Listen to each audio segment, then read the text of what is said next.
Hey guys, Dave the Station here. We are going to talk about weapon lights today. I've got here a Streamlight TLR1-HL and a Olight PL-2 Valkyrie. We'll talk about the Streamlight first. This is an awesome flashlight to have on a weapon. Specifically, I've got it on here a Glock 19. It is advertised at 800 lumens. Price point's right around $130 or so. Streamlight does offer a TLR1 without the HL. That is about $100 or so. And the lumens are, I think, 400. So it's a little bit less powerful, but it gets the job done, especially in kind of close quarters for what it's designed for. 300 lumens is plenty. Now, I'm going to have to do this, compare both of them at the same time for just a second here. If you see, the main differences between these two lights are going to be the diameter of the bulb area with the reflectors in there, the mounting systems, and then the actuators. This Olight has buttons, and then the Streamlight has paddles. So, back to the Streamlight here. It does run on CR123A batteries. It takes two of them to swap those out. There's a little tab back here. You have to flip up past 90 degrees, so you see a little gap there. You have to unhook this little loop from the front, if you can tell right there. Then you can swap out your batteries. Now, putting it back in closing it is a little bit harder to do. You have to make sure that this is all the way back, and then kind of angle in the front till you get that gap again. Then you can push down on the back till it seats, and lock it in with that tab. The Streamlight does feature constant on, momentary on, and a strobe function, which can be actuated by either the left side or the right side of these tabs. Down on the right side is going to be constant on, and then up on the left side is going to be constant on. Momentary is going to be up on the right side, down on the left side. And then if you want to access the strobe function, you have to do 2 pushes in quick succession to turn it on, or turn on the strobe function here. Now, the mounting system these TLRs do come with multiple of these little tabs right in there. This one's made for Glocks. They have one for 1913 Picatinny rails, and then I think there's like Colt system or something. It came with a couple of these little tabs. Essentially, just these tabs are just vary a little bit in thickness to fit a little bit tighter on whatever rail system you're running. To attach it to your firearm, you see this. It's got kind of a dial, and it's a thumb screw. Basically, it's spring-loaded right there. So you'll put it onto your firearm by pushing in that button, so this paddle opens up. It's kind of locked on there, and then you just tighten it down with this thumb screw, and you're ready to go. Now, as far as holsters go, I've got a Streamlight here, or not a Streamlight, a Safariland here. And this is made to be compatible with the IT M3 light. Now, IT M3 Streamlight got the licensing or whatever to model their flashlights after that particular weapon light. So this one locks in there. There's not a whole lot of play. There's a little bit when you go up and down, but left to right's really good. Rocking is really good in all directions. As you can see, there's no resistance because of the active retention on there when you insert or draw. And when we're talking about inside the waistband holsters here, I've got my T-Rex Arms sidecar holster. If you haven't seen my video on that, go ahead and watch that one. This is an awesome holster. I highly recommend this, and it's perfect for appendix carry. It does feature a second magazine holder as well. So when you put this in, it has a really nice fit, very minimal wobble, and it does offer some retention here. So, as you can see here, it holds it upside down. You can obviously shake it to get it out, but it does have moderate retention on there, and no resistance. You can adjust that a little bit by tightening down some of these screws right here. They've kind of got a rubberized washer in there that you can, you know, add different tightness and stuff to your liking. And we'll go over to the Olight now. So let me pull this off here. The Olight retails for about $100 or so.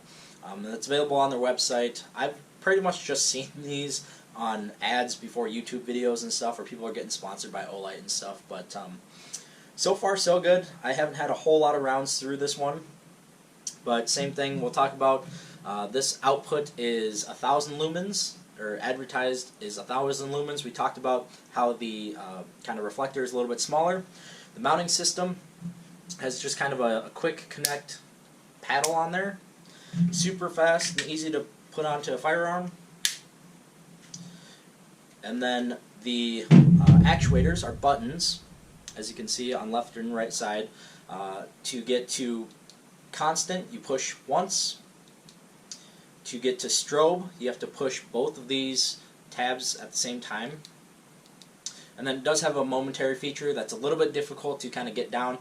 Basically, you've got to push down just light enough for it to come on, and then when you want it off, you release. But it's really easy to push too hard, and then you're at constant on anyways. So that's something to keep in mind. This also runs on 2 CR123A batteries. If you can see here, there's a little tab here to swap those out. You push up on that, and the whole thing pops open.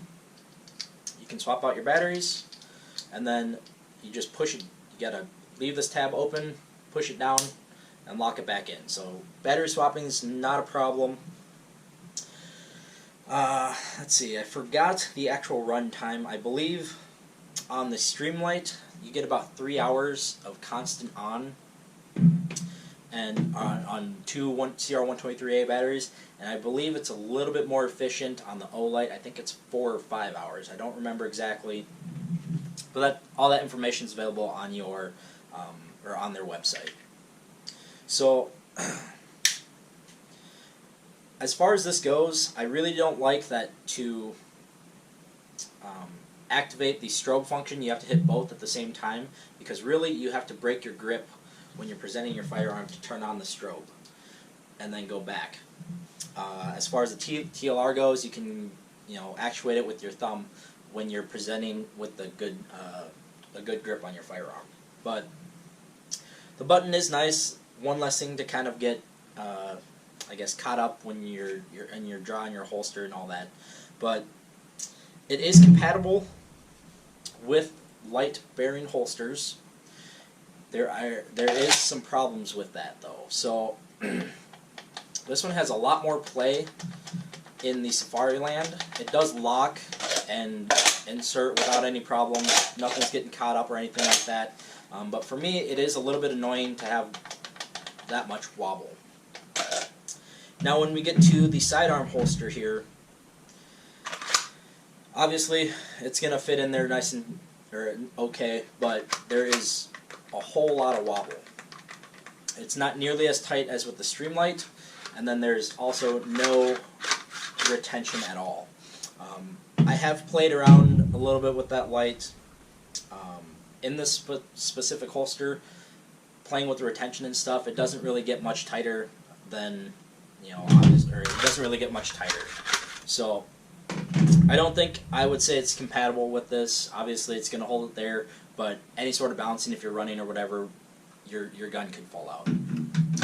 Now, both of these are advertised as being waterproof or water resistant, drop resistant, shock resistant, all that stuff. I don't have nearly the amount of time on the Olight as I do of the Streamlight. This probably has, I don't know, I'd say 400 or 500 rounds of 9mm through my Glock on it, and then this Streamlight has thousands. So this actually has like no signs of wear on it at all. Whereas my Streamlight here, if you can tell on the top, it's a little bit discolored. I think that's just from heat, from kind of the muzzle blast going, as well as the barrel. And then obviously, when you run any sort of weapon light, as soon as you shoot it a few times, it's going to get some carbon fouling on the actual lens of the optic or of the flashlight itself. Now, I don't know if you guys will be able to see here on my Streamlight, there is kind of some residue around the outside of it. I do, after the range and stuff, I'll try and clean them up with like a Q-tip or whatever. With this, what's on there right now is on there forever. I've tried using some solvent to get it off. I've tried, different like alcohol and fingernail polish remover and stuff. That's on there. It's not coming off. The Olight, on the other hand, like I said, it doesn't have nearly the amount of rounds through it, but all of the carbon fouling and all that stuff on the actual lens and then on the top, there's no wear at all. This basically looks brand new. So I would like some more time on this light to kind of decide if I would be willing to use it for everyday carry or in any sort of duty capacity. But right now it seems good to go. It turns on every time you press those buttons, but as far as reliability and kind of ruggedness and stuff, that has yet to be seen. I've got to do a little bit more testing on that before I'd say it'd be fit for duty use. Past that, that's pretty much all I got for you guys. I think I already went over the Olight, or I went over the little tab on the Streamlight here. The Olight does have the same deal. It does come with the kind of multiple sizes of the little tab in there. But that's all I got for you guys. If you thought this video was cool, don't forget to like, comment, and subscribe. Thank you very much, and we'll see you next time.